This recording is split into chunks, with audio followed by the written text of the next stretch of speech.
భారతీయ గూఢాచారి action thriller Dhurandhar కి పోటీగా పాకిస్తాన్ రూపొందించిన జహన్నుమ్ బరాస్తా జన్నత్ అనే డ్రామా ప్రస్తుతం సోషల్ మీడియాలో తీవ్రమైన విమర్శలతో పాటు ట్రోలింగ్ ని కూడా ఎదుర్కొంటోంది. ముఖ్యంగా భారతీయ నెటిజన్లు దీనిని చీప్ కాపీ అని ఎద్దేవా చేస్తున్నారు. ఢిల్లీలోని రా హెడ్ క్వార్టర్స్ అని చూపిస్తూ ముంబైలోని బాంద్రా ఓర్లీసీ లింక్ విజువల్స్ ను వాడడం పెద్ద ఎత్తున నవ్వులు పాలవుతోంది.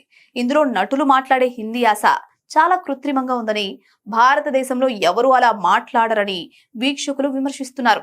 పలు బాలీవుడ్ సినిమాలో నటించిన సీనియర్ నటుడు జావేద్ షేక్ ప్రధాన గూఢాచారి పాత్ర అయిన రా కమాండర్ ప్రీతం జైపాల్ గా కనిపిస్తున్నారు. ఆయన డైలాగ్ డెలివరీ చాలా ఆక్వర్డ్ గా ఉందని విమర్శలు వస్తున్నాయి. ఇక ఈ డ్రామా ఇండియా పాకిస్తాన్ మధ్య ఉద్రిక్తతలను గూఢాచారి కోణంలో చూపిస్తుంది. రా అధికారులు పాకిస్తాన్ లో అస్థిరతను సృష్టించడానికి ప్లాన్ చేస్తున్నట్లు ఇందులో చూపించినట్లు సమాచారం. అలాగే ఇందులో మతపరమైన భావోద్వేగాలతో ఆడుకునే కుట్రల వంటి అంశాలున్నట్లు తెలుస్తోంది. ఇక్బాల్ హుసేన్ ఈ డ్రామాకు దర్శకత్వం వహించడమే కాకుండా ముల్లా జహీరుల్లా అనే ముఖ్యమైన పాత్రను కూడా పోషించారు.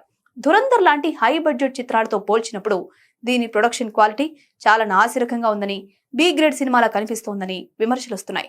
గ్రీన్ ఎంటర్టైన్మెంట్ లో ప్రసారమవుతున్న ఈ సిరీస్ ధురంధర్ చిత్రాల ప్రభావంతో పాకిస్తాన్ పట్ల ఏర్పడిన నెగిటివ్ ఇమేజ్ ను తిప్పికొట్టడానికి చేసిన ప్రయత్నంగా భావిస్తున్నారు. కానీ పరిశోధన లోపం, నాణ్యత లేని మేకింగ్ వల్ల ఇది వినోదానికి బదులు హాస్యానికి వేదికైంది.